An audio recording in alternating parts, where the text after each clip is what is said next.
Good morning. It's Sunday, January 19th.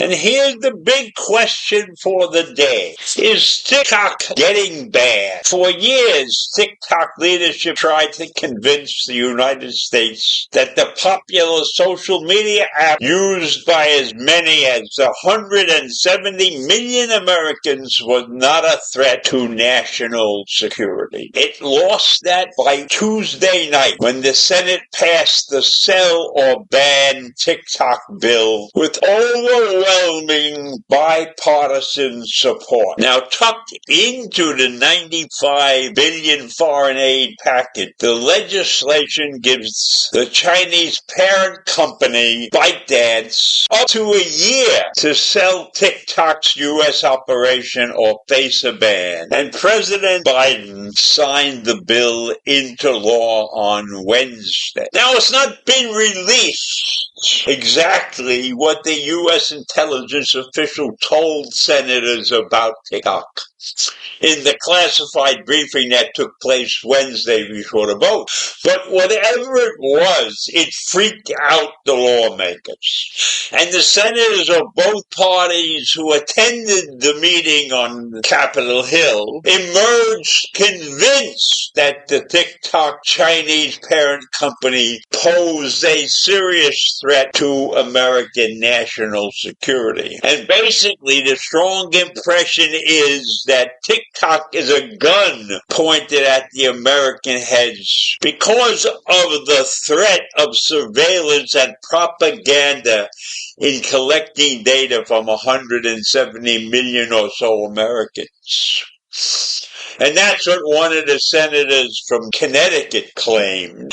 And then Hickenlooper, the senator from Colorado, also said that the meeting convinced him that China is wielding clear influence over some Americans using information that is pushed through TikTok. I'm very concerned, he said. The hard information that I saw was incontrovertible. It was disturbing, Senator Eric Schmidt of Missouri said. Their ability to track, their ability to spy is shocking.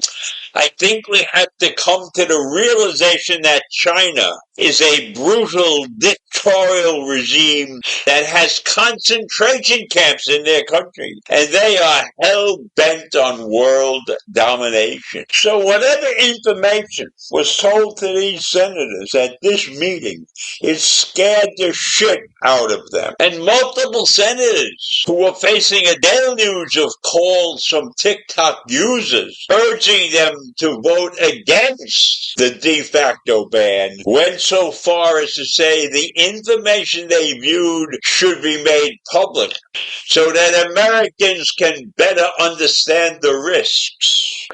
We haven't seen that information so far as I know. And from my experience with the American public, displaying that information might only sway about 20% of them. Because the American public is not the greatest, not the smartest, smartest public in the world. And if they are fixated on this app and it changes the way they live their lives, they could care less about the fact that China is gathering information that will be possibly destructive to their lives in the future. The American public is not the greatest and smartest public in the world. So there would have to be incredibly detailed information that is put out to the public to make them truly understand the nature of the danger that China represents if it gets all the information about them and their associates and what could be done with that information. Because in my experience, the American public is very gullible and they don't check constantly the way they should. Very few of them have more than one source of information that drives their life. The American public is fixated on one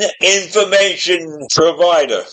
How many look at more than one source? How many of them watch multiple news stations to get the true story? Not many. How many of them read more than one publication to get the facts of life? Not many. And a lot of this is not because they don't want to, but it's work. It's hard work to get information, all the information you need to continue living a great life. It's not easy to be a person who looks for 2 or 3 examples on anything that they come across, to ensure that the information that they have gathered is true and accurate. No, we are not the greatest public in the world when it comes to using and factoring information in our lives.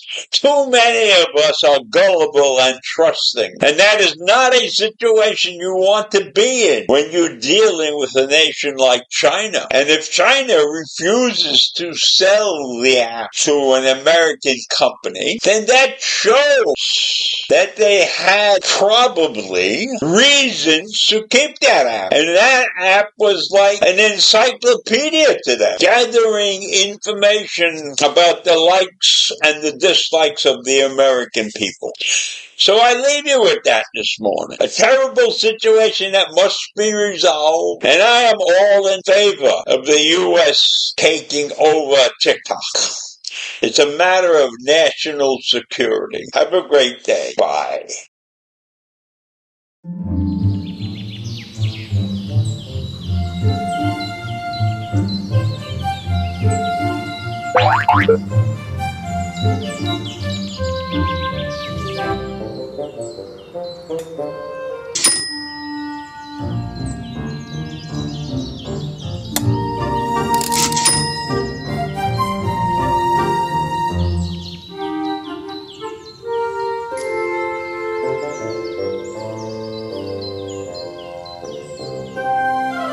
Bye.